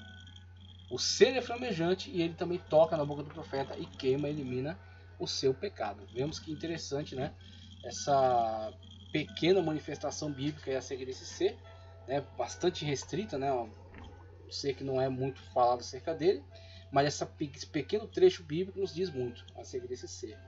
Tá, ok? Abaixo dele, então, pensando, né, nos termos da hierarquia celestial, temos então os querubins, né? E o termo aí que traduz o ser, que traduz o termo querubim, ser maravilhoso. Ser maravilhoso. Eu peguei isso no dicionário etimológico de Elias Soares, tá ok? Dicionário etimológico de Elias Soares. Cada um dos querubins tinha 4 rostos, um pequeno trecho presente em Ezequiel. Acerca dos querubins há muitos outros. Vamos ver também quando falamos especificamente de querubins. Acerca de querubins há uma vasta uma gama de textos que falam acerca deles, tá ok? Então abaixo deles vamos ter alguns termos, algumas designações que chegamos até elas não de uma forma tão explícita, principalmente no que diz respeito às posições que ocupam, mas por inferência. Então a partir dessas inferências, esses pensadores construíram então esta hierarquia. E esta hierarquia, volto a repetir, ela não é essencial para a sua salvação. Essa hierarquia é uma informação fundamentada em textos bíblicos, explícitos ou não tão explícitos, tá ok? E a partir dessa inferência constrói-se então esse entendimento, essa possibilidade. E essa possibilidade mais próxima da ortodoxia. Saindo disso aqui, você vai ter 1000 especulações que não serão nada úteis para você, que vão trazer muito prejuízo, principalmente porque as mentes que as produziram não estavam preocupadas com a ortodoxia bíblica, com a revelação da Sagrada Escritura, e muitas das vezes compunham estas listas hierárquicas para que você pudesse então, através de determinados saberes místicos, tá certo? Rituais, rezas, você pudesse se relacionar com estes seres. Então, um conceito totalmente distorcido. Então temos aí tronos, né, colocado aí como o terceiro ser na primeira parte da hierarquia, tá ok? É o terceiro ser aí dentro desse primeiro grupo hierárquico. Poder esses seres chamados anjos, tronos, é dito que eles têm poder judicial. Isso foi obtido em Tomás Aquino, contra gentios, na obra dele Contra Gentios 3:80, tá certo? 3:80. Então Tomás Aquino contra gentios, nesse local aí do seu livro, do seu trabalho, da sua obra, né? 3:80. Então é falado acerca deles que tem poder judicial. Então você pensa nos serafins diretamente ligado à glória celestial. constantemente adorando, santo, santo, santo, ligados diretamente à presença de Deus, né? Os seres mais próximos da glória de Deus, a glória inalcançável, como Paulo fala, como Tiago fala em determinado lugar, a luz inacessível, né? Então os serafins estão nesse ambiente, na luz inacessível, tá ok? Os querubins estão ligados também ao trono de Deus. E aí vemos que Deus voa nas asas dos querubins, Deus se assenta sobre um trono que é sustentado pelos querubins, os querubins cobrem a tampa do propiciatório, os querubins vedam o acesso do homem à árvore da vida, os querubins são como agentes que estão próximos da majestade. Como um rei tem o seu, aqueles que estão em volta dele, né, fazendo a sua proteção, a sua guarda, para que ele não seja importunado, também temos aí na realidade celestial seres criados por Deus que estão diante dele, que estão em volta dele, que são por ele utilizados então para a preservação do seu ambiente santo, sem qualquer tipo de possibilidade de contaminação. Então temos aí também os ditos, né, anjo-tronos, e é dito acerca deles por Tomás Aquino que tem um poder judicial. Você pode pensar a partir dessas possibilidades colocadas em seres que comunicam o juízo divino, não só juízo de condenação, mas também juízos de Deus, sentenças de Deus favoráveis, de aprovação. E aí temos desde o topo, né, a comunicação que é feita desde o topo de um ser para outro ser, e esta ideia é comunicada também por Dionísio Pseudo-Areopagita, como que esses seres desde o topo comunicando a providência de Deus desde cima até embaixo, até a nossa realidade humana, podemos entender então, estes seres comunicam a vontade divina, o juízo divino, as sentenças de Deus, tá ok? Lembrando sempre, através de inferência, tá ok? Isso aqui não é uma realidade explícita, como temos acerca dos serafins, como temos acerca dos querubins, como teremos acerca do arcanjo, ou arcanjos, né? E como teremos acerca de anjos, textos explícitos que falam sobre eles, mas aqui temos textos de inferência e podemos trabalhar, especular um pouco, mas não muito, porque muita especulação em cima disso aqui produz, na verdade, distorções, tá? Então, na segunda parte da hierarquia, temos também os três seres. O primeiro colocado como domínio, o segundo como poder e o terceiro como autoridade. Acerca deles, veja o que Dionísio diz, deste grupo hierárquico aqui. Assim, dotadas dessas qualidades divinas, a ordem média dos espíritos celestes atinge a purificação, a iluminação, tá ok? E a perfeição da forma, graças às iluminações divinas que lhes foram concedidas através da mediação da primeira ordem da hierarquia. Serafins, querubins e tronos, que comunicam essa segunda ordem, a ordem média, né? A iluminação, a perfeição, a forma e a graça, né, da iluminação divina que lhes foi comunicada. Lhes foram concedidas através da mediação da primeira ordem hierárquica. E por sua vez, esta ordem média as comunica a terceira, a ordem que analisaremos aqui mais abaixo. Então temos uma dinâmica de relacionamento, desde os seres mais próximos da majestade divina, diante da majestade divina, em contato direto com ela, adorando constantemente, que comunicam esta glória aos seres hierarquicamente inferiores, que assim vão transmitindo de nível hierárquico a nível hierárquico, chegando até então à realidade humana. Tá certo? Todos esses seres compondo o reino de Deus, compondo toda essa hierarquia celestial e trabalhando todos em prol da sua vontade, estabelecendo então a sua vontade sobre todo o cosmos, sobre toda a criação. Tá ok? Com relação a principados, que é o primeiro ser da terceira ordem, da terceira ordem hierárquica, temos aí o termo grego para ele, archon, do grego, ou rosh, né, como que cabeça, líder, no hebraico. Temos então nessa terceira ordem hierárquica aqueles que estão colocados por Deus dentro dessa ordem, né, dessa terceira ordem, que está, por sua vez, em contato direto com o ser humano. Então, principados, Severino Pedro vai até falar um pouco acerca deles, não vai estender muito, porque nós não podemos nos estender muito onde a Bíblia nos dá pouco. Então a Bíblia nos deu poucas informações acerca disso, não se estenda. Se você especular muito, obviamente você vai sair da ortodoxia, você vai sair do cânon, você vai começar a falar coisas acerca da sua própria imaginação. E é onde mora o risco. Você pode produzir uma heresia, que pode causar diversos prejuízos. Talvez não na sua época, mas talvez mais para frente.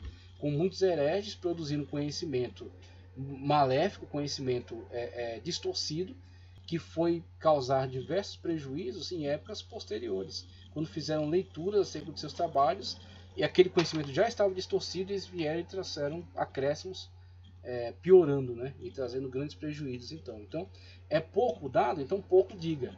Então, temos acerca dos principados uma possibilidade: anjos colocados como governadores de regiões celestiais, então, a partir do seu próprio nome, Arcon ou Rosh, líderes. Sobre quem lideram dentro dessa terceira ordem hierárquica? Sobre os arcanjos. A Bíblia fala claramente de arcanjos? Não, ela fala explicitamente de um arcanjo.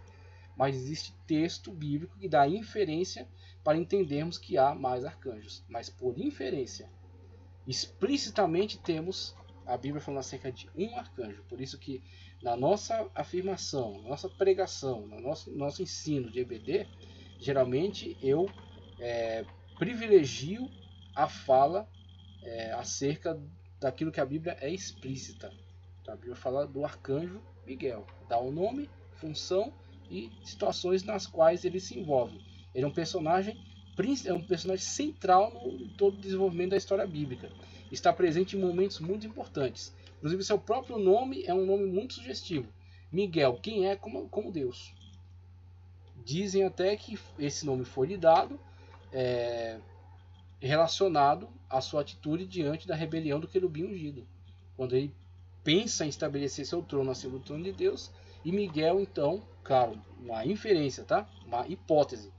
Miguel pode ter sido aquele que se opôs e na sua oposição disse: quem é como Deus? E esse quem é como Deus deu origem ao nome Miguel. Miguel significa quem é como Deus. Então existe essa possibilidade, essa hipótese, okay? Em relação ao anjo Miguel. Então o anjo Miguel que estaria então subalterno aos principados, principados que podem ser então governantes estabelecidos por Deus sobre regiões celestiais, ok? Nesta batalha contra as hierarquias demoníacas.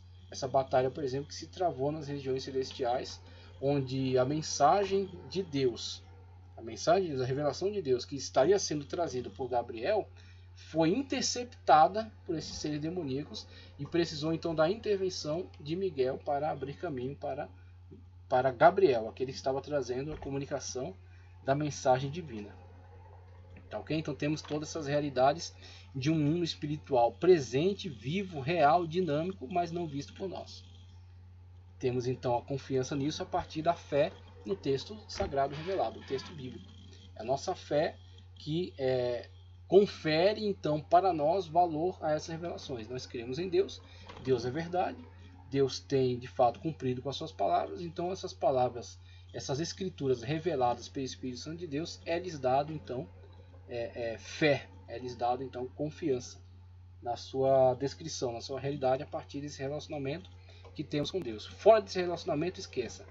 Uma pessoa que não tem relacionamento íntimo, verdadeiro com Deus, tudo isso para ele é plena loucura. Então tudo isso faz parte da sua realidade. Você que está em relacionamento pleno com Deus, sabe da sua verdade, sabe da sua fidedignidade, sabe que Deus não mente. Então a partir dessa verdade, esse relacionamento que você tem com Deus, você crê naquilo que a Escritura fala acerca dele. Veja, esses seres que estão enquadrados aí, tanto o último ser da primeira hierarquia, os seres da hierarquia média e o primeiro ser da terceira ordem hierárquica, temos um texto de Colossenses 1,16 que diz: porque nele, tá certo? No Senhor foram criadas todas as coisas. Ou seja, nele, ou seja, tudo depende dele, a partir dele, teve início nele. Não tem início em outro ser. Não existe outro ser fora dele, tá ok? O ser que hoje não participa da sua luz, que está em trevas, é porque distorceu a sua realidade. Mas na verdade, sua realidade, sua criação, sua essência foi boa, criada a partir deste ser, criada a partir de Cristo Jesus. Todas as coisas que neles há, nos céus e na terra, tá ok? Visíveis e invisíveis, como já foi dito, já foi lido em outro momento. Então, está tudo enquadrado aí, nada foge a essa realidade. Tronos, conforme dito aí. Dominações, principados, potestades, tudo foi criado por ele e para ele. Por ele, a partir dele, Sem ele, nada teria sido feito. Mas não somente isso, para ele. Ou seja, qual o objetivo? Atender às ordens de Cristo Jesus. Então, Cristo Jesus domina sobre o pleroma, domina sobre a plenitude. Okay? Então, é completamente ridículo, patético, dirigimos a nossa atenção, nossas orações, nossas petições a estes seres. É como você chegar numa obra, né, uma grande obra, e você pede para o pedreiro consertar o projeto de engenharia ou de arquitetura. Fala, não, eu não quero assim, eu quero de outro jeito. Não, é função dele. Ele é um trabalhador braçal que está sob ordens fazendo determinada função. Uma função específica. Ele não vai se meter em outra coisa. Mas tem que chegar até o engenheiro, o arquiteto. Então, que é aquele que tem de fato palavra de ordem sobre isso. Então, apelarmos para oração dirigindo a estes seres da hierarquia celestial ou tentarmos pateticamente dar ordem sobre eles é completamente distorcido. Está totalmente fora da realidade apoiada pela Bíblia Sagrada. Então, temos que entender a partir desse texto que eles existem, eles são importantes, mas eles obedecem ordens vindas do próprio Deus, tá certo? E não nós. Então temos essas situações aí. Na continuidade, outros textos que falam também acerca desses seres. Temos os arcanjos, como já disse aí, explicitamente acerca do arcanjo Miguel, arcângelos, anjo líder, certo? Ângelos, que é atribuído a ele este arque. Então, dentre os anjos, o líder, Miguel, líder dos anjos. E aí, o texto que fala acerca dele, temos aqui, que nos dá, né, esta inferência quando fala acerca de Miguel. Deixa eu só chegar aqui no trecho. Temos aqui o texto de Daniel 10:13. Daniel 10:13. Veja o que diz o texto. Mas o príncipe do reino da Pérsia, hierarquias demoníacas, né, as suas ordens hierárquicas, me resistiu 21 dias. Na fala de Gabriel, tá ok? A fala de Gabriel, aquele que é responsável pela comunicação da mensagem divina. Então Miguel, veja aí o anjo acerca do qual é falado explicitamente, né? Um dos príncipes supremos, ou um dos primeiros príncipes, em outra tradução. O pastor Ezequias Soares, inclusive na obra Declaração de Fé da Assembleia de Deus, ele diz que esse pequeno trecho ele é uma inferência para entendermos que na verdade existem mais de um arcanjo. Então Miguel, um dos primeiros príncipes, um dos príncipes supremos. Então da ordem de Miguel a outros. Ok? Então pode trazer uma possibilidade de haverem mais arcanjos. Agora, claro, aquilo que eu tenho falado, ele não é explícito. Ele é uma inferência em cima de um texto isolado.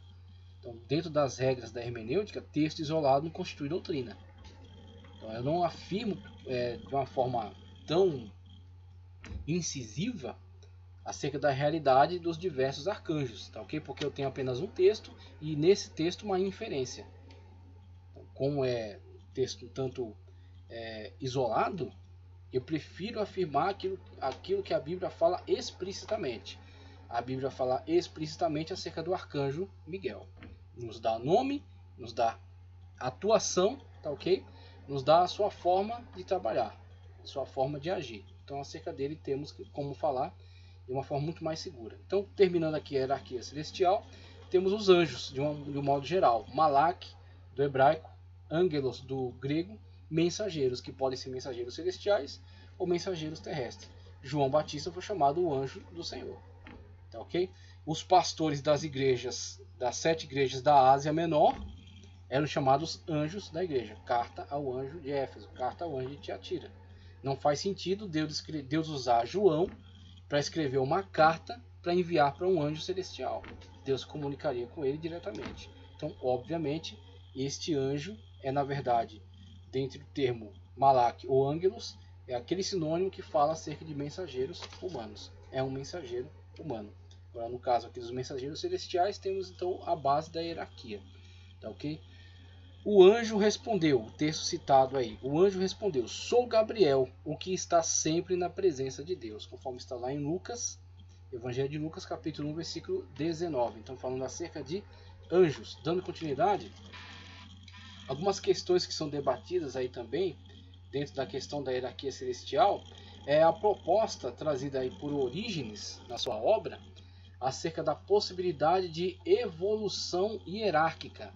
Acerca da possibilidade de evolução hierárquica. Vou trazer aqui a leitura como contribuição, né, do livro aqui de Orígenes, livro de Orígenes, na página 120 e 121, livro de Orígenes,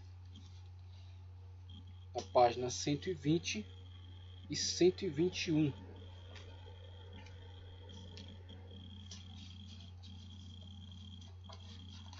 Veja o que diz. Penso que é preciso argumentar de forma semelhante a respeito dos anjos, e não ter por casual que a tal anjo tenha sido atribuída tal função. Por exemplo, a Rafael, e aí já começamos por nomes que não estão presentes na ortodoxia. Então, Alexandre, por exemplo, Orígenes, que é da escola de Alexandria, não que digamos acerca dele que ele é um herege, tá ok? Mas na sua linha de estudo, a sua escola, que é uma escola que valorizava muito a interpretação alegórica dos textos bíblicos, havia uma certa liberdade para interagir com outras teologias. Então, interagia muito com a filosofia grega, principalmente Platão, tá ok? E interagia muito com outros pensamentos teológicos, alguns até oriundos do judaísmo. Então, eles acabavam trazendo algumas coisas que eles entendiam que não era nocivo. Por exemplo, algumas denominações aí de anjos que não são encontradas dentro dos textos da Sagrada Escritura. Não são encontrados dentro do cânon. Por exemplo, esse anjo Rafael. Onde está o anjo Rafael? E outra coisa que temos que lembrar, que alguns textos que são tidos por nós como apócrifos, tá, okay? Inclusive textos do Antigo Testamento que eram tidos pelos judeus também como apócrifos, foram lidos como literatura útil por alguns elementos alguns chamados pais da fé, a patrística, né? Então, alguns elementos da patrística que não chegavam a ser hereges, ok, defendiam a ortodoxia bíblica, mas em alguns pontos da sua teologia, quando fosse útil, quando entendesse que não era nocivo a escritura sagrada, a doutrina bíblica revelada, eles faziam uso de alguns textos desse. Então, alguns faziam uso da sabedoria de Salomão, de Eclesiástico, o Apócrifos do Novo Testamento, Pastor de Hermas, tá, ok? De Daquê, que era um livro de regras na época. Então, alguns faziam uso desses textos aí, como complemento para seus ensinamentos. E aí, com relação a Orígenes, temos então aí a citação, né, desse tal de Rafael. Não temos na Bíblia Sagrada nenhum elemento angelical com esse nome. Não temos aí nenhum elemento com esse nome. Mas ele faz uso aí, provavelmente a partir de um texto que ele tenha se utilizado e que entendeu que não era nocivo. Então temos aí, Rafael. Por exemplo, Rafael, o encargo de tratar e curar. A Gabriel, a supervisão das guerras. A Miguel, o cuidado das orações e das súplicas dos mortais. Não se pense que eles mereceram tais ofícios por outros motivos, que não fossem seus méritos. Tratando aí acerca da atitude dos anjos e de mérito para obtenção de determinados cargos. Então começa aí o pensamento de Orígenes com relação a esse conceito de evolução dos anjos, uns ascendendo a determinados níveis hierárquicos superiores e outros em decrescente devido ao seu não empenho, né? Então não se empenharam tanto quanto aqueles, por isso estão em níveis hierárquicos inferiores. Então essa é uma ideia colocada aí por Orígenes, né? E não só por ele, mas outros teólogos que também entraram por essa linha. Não se pense que eles mereciam tais ofícios por outros motivos que não fossem os seus méritos, seu zelo e virtudes que manifestaram antes da organização desse mundo. Foi então que na ordem dos arcanjos foi atribuído a cada um este ou aquele ofício. Outros mereceram ser inscritos na ordem dos anjos e agir sob a autoridade de tal ou qual arcanjo, de tal ou qual chefe ou príncipe de sua ordem. Tudo isso dissemos não se produziu fortuitamente, nem sem discernimento, mas por um juízo de Deus muito bem adaptado e justo. foram dispostos e ordenados em função dos méritos, segundo o seu julgamento e sua aprovação, de tal maneira que a este anjo foi confiada a igreja dos Efésios, a outra de Esmirna, tal anjo foi o de Pedro, e tal outro foi o de Paulo, assim por diante. Aí veja aí uma ideia implícita já do anjo da guarda, tá? Do anjo da guarda colocado como os anjos individuais para determinada pessoa. Nós cremos que os anjos do Senhor acampam ao redor daquele que o teme e os livra, os anjos. Então Deus pode colocar um grupo de anjos para te guardar, para guardar um grupo de pessoas. Mas a Bíblia não fala claramente acerca de anjos individuais guardando pessoas. Tá certo? O anjo da pessoa, aquele anjo daquela determinada pessoa. Isso na verdade está muito presente dentro do misticismo judaico, que entendia até que o anjo assumia a forma daquela pessoa. Então, que a voz, a forma daquela pessoa. Então, não é cânon, tá certo? Isso aí é misticismo. E tal outro foi o de Paulo, assim por diante. Cada um dos menores que estão na igreja foi atribuído um anjo daqueles que continuamente veem a face de Deus. Tá, a Bíblia não diz que foi um anjo para cada um, diz que os seus anjos assistem diante de Deus. Veja que temos que tomar muito cuidado nas afirmações. Mas também aquele que deve ser o anjo que rodeia por todos os lados os que creem em Deus. Não se deve imaginar que tudo isso se tenha produzido por acaso e fortuitamente, nem que eles tenham sido feitos assim por natureza, para não acusar aqui o Criador de parcialidade, mas deve-se acreditar que a decisão foi tomada em função dos méritos e virtude dos poderes e talentos de cada um, pelo justíssimo e imparcial governador do universo que é Deus. Então, como se Deus tivesse criado um grupo de anjos, eles foram colocados todos na mesma linha de partida, e cada um, de acordo com a forma como correram nessa carreira, atingiram então por méritos próprios a posição que ocupam na atualidade. E Orígenes entende que isso é uma forma de justiça de Deus. Okay? Como se Deus houvesse de antemão criado cada anjo para cada função, ele houvesse sido injusto, porque uns anjos são hierarquicamente inferiores a outros. Agora, claro, essa especulação de Orígenes, ela tem o pressuposto de que os anjos estão contentes ou descontentes com a posição que ocupam. E parte aí de um entendimento muito humano acerca disso. Então, na realidade humana, de fato, há pessoas satisfeitas ou não satisfeitas com a posição que ocupam na sociedade. Então, uma posição é degradante, outra posição é superior, é louvada. Então, isso é uma realidade totalmente humana. E aí, quando o homem, a partir da sua realidade, tenta colocar a realidade celestial dentro da sua própria e julgá-la a partir da sua, nós temos, por exemplo, ao ver que o Pai envia o Filho e o Filho envia o Espírito, muitos chegaram à conclusão de que o Pai é maior que Cristo é maior que o Espírito Santo. O Espírito Santo está na base aí da Trindade. É como se fosse o menor indivíduo, o menor elemento da Trindade. E isso é completamente absurdo. Então o Pai envia o Filho, né? Ou ele é Pai, que isso aqui é Filho. Agostinho trata disso no livro Trindade, tá ok? Recomendo a todos que leiam. Então, por ele ser filho, não é inferior ao pai, tá ok? Porque o pai não seria pai se não houvesse o filho. Essas designações, na verdade, elas não são artificiais, elas são reais. Existem três pessoas com a mesma essência. Esta é a situação. Agora, como traduzir para uma mente humana? Dentro dessa necessidade humana de entender a sua capacidade limitada de cognição, de absorção de conhecimento, temos aí esta forma de revelação, Pai, Filho e Espírito Santo. Mas os três têm a mesma essência. Não há nível hierárquico entre eles. Não há primeiro, segundo e terceiro. Mas são três seres que participam da mesma essência. São três pessoas que participam da mesma essência e que constituem um só ser, que é Deus. Deus não é três deuses, Deus é um Deus. Uma só pessoa, um só ser, que compartilha dessa essência com essas três pessoas. E nenhuma dessas pessoas é superior à outra. Então, quem mesmo tendo o Pai enviado o Filho enviado o Espírito. Aí você vai me dizer, Jesus disse, o Pai é maior que eu. E aí eu te digo, Jesus estava como servo, na sua condição humana.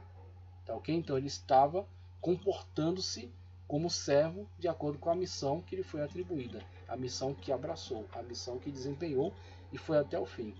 E depois ele, em outro lugar, numa oração, ele diz que quer aquela glória, a glória que tinha junto ao Pai, aquela mesma glória do Pai. Tá ok? Então temos essa realidade esta realidade não pode ser entendida plenamente dentro da mentalidade humana e principalmente não deve ser julgada a partir dos parâmetros da realidade humana, porque é uma realidade distinta da nossa, muito superior à nossa. Tá, okay? Então, dentro dessa situação, temos então o pensamento de Orígenes. Ele deu lugar a esse entendimento de que há uma evolução ou uma involução dentro das hierarquias celestiais a partir dos méritos dos próprios seres que a ela compõem. Okay? Então o texto que está em tela aí, o mestre alexandrino, referência na escola alegórica de interpretação bíblica, professava a crença em uma possibilidade de evolução nas hierarquias celestiais, a partir da dedicação empregada por cada ser, o que os colocou nas posições que ocupam atualmente na corte celeste. Okay? Então esse entendimento a partir desta forma de ver essa especulação, essa forma de olhar para essa situação de Orígenes, esse grande referencial aí dentro da escola alegórica. E eu quero trazer outra contribuição aqui do pastor Severino Pedro, no livro Doutrina Bíblica dos Anjos, na sua página 25. Como é que ele se posiciona em relação a essa possibilidade de evolução dos anjos e essa questão da hierarquia celestial. Veja o que ele diz aqui a partir da página 25, o tópico sua categoria. No tocante à categoria ou à classificação angelical, as escrituras dão um testemunho mais abundante, citando seus pontos e até funções. Embora seu serviço e dignidade possam variar, não há nenhuma implicação na Bíblia, tá, ok? Aí a diferença entre especulação e a ortodoxia bíblica, né? O conhecimento bíblico, aquilo que ela diz ou aquilo que ela não diz. Não há nenhuma implicação na Bíblia de que alguns anjos são mais inteligentes ou poderosos que outros. Cada aspecto da personalidade dos anjos foi criado e estabelecido pelo Criador. Isto é, cada anjo em si mesmo se contenta com aquilo que é. Okay? Isso é mais condizente com a realidade espiritual na qual estão. Okay? Diferenciando sempre a realidade do ser espiritual, celestial, com a realidade daqueles que estão neste mundo. Este mundo atingido pelo pecado, pelos defeitos, pelas deturpações. No que tange a seus ofícios, as escrituras apresentam-nos assim: anjos, Lucas 2, 9 ao 15. Arcanjo, Judas, verso 6. Querubins, Gênesis 3, 24. Serafins, Isaías 2, 2 ao 6. Hostes, Efésios 6, 12. Principados, Efésios 6, 12. Potestades, também. Principados, príncipes, idem. Eles são seres individuais e, embora espíritos, experimentam emoções. Eles prestam culto inteligente ao Criador. Salmo 148, 2. Contemplam com o devido respeito a face de Deus. Mateus 18, 10. Conhecem suas limitações. Não são oniscientes. Gênesis 19, 12. Mateus 24, 36. Em relação ao Senhor Jesus, conhecem a inferioridade deles, de si mesmos. Né? Hebreus 1, 4 ao 14. E no caso dos anjos rebeldes, eles conhecem a sua capacidade de fazer o mal. Então, eles têm pleno conhecimento acerca da realidade dos anjos caídos. Veja só. Os anjos são individuais, mas embora às vezes apareçam em multidões elevadas, estão sujeitos, portanto, à classificação e à variedade de categorias e de importância. Primeiro, a revelação específica dos anjos determina certos grupos de anjos, como também, segundo se depreende em alguns textos, diversas importâncias individuais entre os anjos. Vejamos, pois. Mencionam-se 5 representações principais de supremacia, entre estes seres tais como tronos, domínios, principados, autoridades, poderes. Além das citações já mencionadas, a Bíblia fala também de trono de Satanás, onde ele exerce autoridade como se fora rei. A palavra trono no grego do Novo Testamento, tronos, é usada no Novo Testamento como sentido de trono real, ou com o sentido de tribunal judicial, da onde Tomás Aquino atribui, né, a esta classe da primeiro grupo hierárquico, né, estes anjos, trono, como anjos ligados à autoridade judicial. Mateus 19, 28. Há também alusão aos tronos de elevados poderes angelicais, ou de governantes humanos, Colossenses 1,16, 1 Pedro 3,22. É evidente que no mundo angelical, nesse vasto reino de luz e glória, há diferentes categorias e posições. Deus distribuiu entre eles domínios e poderes nos lugares celestiais, que existem nesse mundo invisível. Assim, a verdade revelada sobre isso deve ser: tronos, refere-se àqueles que estão sentados sobre eles. Então, João os vê em Apocalipse. Participando do governo divino, domínios, aqueles que dominam determinada área celestial terrena. Principado, aqueles que governam reinos espirituais. Poderes, aqueles que exercem poderes sobre qualquer resistência, bom ou má. E autoridade, aqueles que estão investidos de responsabilidade imperial. Então temos aí, a partir dessas inferências bíblicas, as possibilidades de colocações hierárquicas entre esses seres celestiais. Mas como disse Severino Pedro, o pastor Severino Pedro, a Bíblia não nos indica movimentos de ascensão ou decrescentes, né, a partir de mérito. A Bíblia também nos indica que esses seres celestiais estejam descontentes com as suas posições. A Bíblia nos indica que tenha havido disputa entre eles. Tá ok?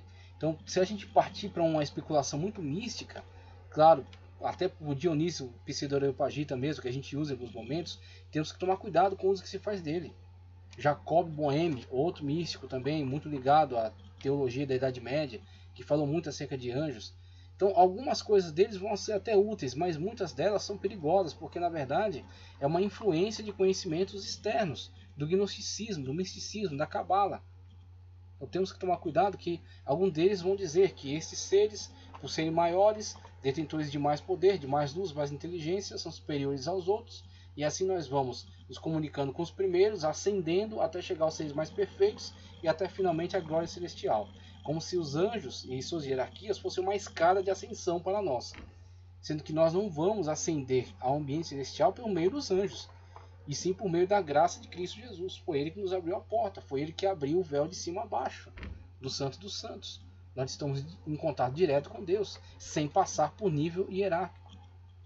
E esses níveis hierárquicos, colocados assim, a partir dessa ideia de evolução dos anjos, atribui a eles disputas a partir de mérito. Então, se assim fosse, na atualidade, nós teríamos então uma verdadeira disputa celestial, onde os anjos da base da hierarquia olham para a situação de serafins e querem ser serafins, porque não se contentam em serem anjos. Os serafins estão cansados de serem serafins e querem ser querubins. Então teríamos toda uma intensa desordem, né? Um intenso ambiente de disputas, de querelas, dentro do ambiente celestial. Mas tudo isso, na verdade, é um reflexo de um entendimento puramente humano. Então, os homens, sim, disputam lugar, cargos da empresa, aumento de salário, diminuição e por aí vai. Porque é do ambiente humano, imperfeito, relativo. Okay? Agora, um ambiente celeste, um ambiente divino, no qual estão esses seres que não se rebelaram contra Deus, naquele ato de rebeldia, instigado pelo querubim ungido, atualmente Satanás, eles que não se deixaram levar por essa influência, eles estão presentes diante de Deus a partir da sua perfeição, da forma como foram criados por Deus. Tá ok? E essas decisões tomadas não se alteram, porque o anjo tem outras características. O anjo não sofre toda a mutação biológica que nós sofremos. Eles são seres espirituais. Eles não sofrem mutação biológica, evolução e involução. Uma vez tomada a decisão se perpetua. Por que não há salvação para demônios, para Satanás e os demônios? Porque eles não mudaram de lá para cá. A decisão tomada nesse ambiente antes da criação dos homens, antes da criação do cosmos, dessa nossa realidade, tá certo? Tempo e espaço, dentro daquela criação apontada em Gênesis, esses seres que existiam antes dela, a decisão tomada no tempo deles é a decisão que fica. Eles não sofrerão alteração, por isso a sua decisão não mudou. Tá ok? Assim são os anjos na corte celestial. Não há alteração, porque eles são seres celestiais, não são seres biológicos. Eles não sofrem mutação, alteração de humor, alteração de inteligência. Eles não têm mais inteligência do que tinham. Eles são criados por Deus no seu ato criador, perfeito, infinito e definitivo. Então criou todos esses seres têm tal capacidade. E essa capacidade, dentro dela, a partir dela, do seu livre-arbítrio, dentro das suas categorias, diferente da categoria dos homens, tomam decisão essa que se perpetua, uma vez que não haverá alteração. Tá, okay? Assim é que Severino Pedro dá esse entendimento e na verdade eu caminho dentro essa mesma ótica, esse mesmo entendimento, que não há entre estes seres de diferentes hierarquias nenhum tipo de querela ou insatisfação com relação à sua função, à sua capacidade e ao seu nível hierárquico, a posição que está. Onde foram colocados estão satisfeitos por serem participantes da glória celestial, quer perante a própria glória celestial, como estão os serafins, ou quer na base da hierarquia, recebendo da parte de Deus toda a sua glória, a sua ordem, ok? A sua graça, e comunicando esta graça aos seres humanos. Tá, ok? Então é assim que eu caminho também no entendimento, junto com o Severino Pedro. O Dr. Severino Pedro, referência teológica na Assembleia de Deus, deu um parecer a esse respeito no tópico Sua Categoria, em seu livro Doutrina dos Anjos, onde deixa claro sua posição de que cada anjo, de antemão, foi criado na posição em que está e serve a Deus satisfeito com o que recebeu da parte do seu Senhor, do seu Deus. Ok? Então temos aí essa questão da conceito de evolução ou de involução e a sua refutação a partir da opinião aí de Severino Pedro da Silva, e afirmando que não encontra indícios na Sagrada Escritura para fundamentar esse tipo de conceito. Tá, ok? Então vamos encerrando nossa aula por aqui, que ela já se estendeu muito, já está muito grande, e depois vamos dar continuidade ainda acerca da hierarquia celestial, falando um pouco acerca do que Dionísio via de tão importante nessa questão da hierarquia, vendo outras propostas de hierarquias, por exemplo, do misticismo judaico, e caminhando aí, indo até o tópico que vamos falar acerca da possibilidade, né, daquilo que a Bíblia indica como número, quantidade para os anjos. Tá, ok? Agradeço a todos por terem ficado aí comigo nessa investigação. Que Deus possa abençoar a vida de vocês, que vocês possam crescer sempre na graça e no conhecimento. Se gostou do vídeo, curte, compartilha e inscreva-se no canal, que o Senhor Jesus Cristo continue abençoando a sua vida. Amém?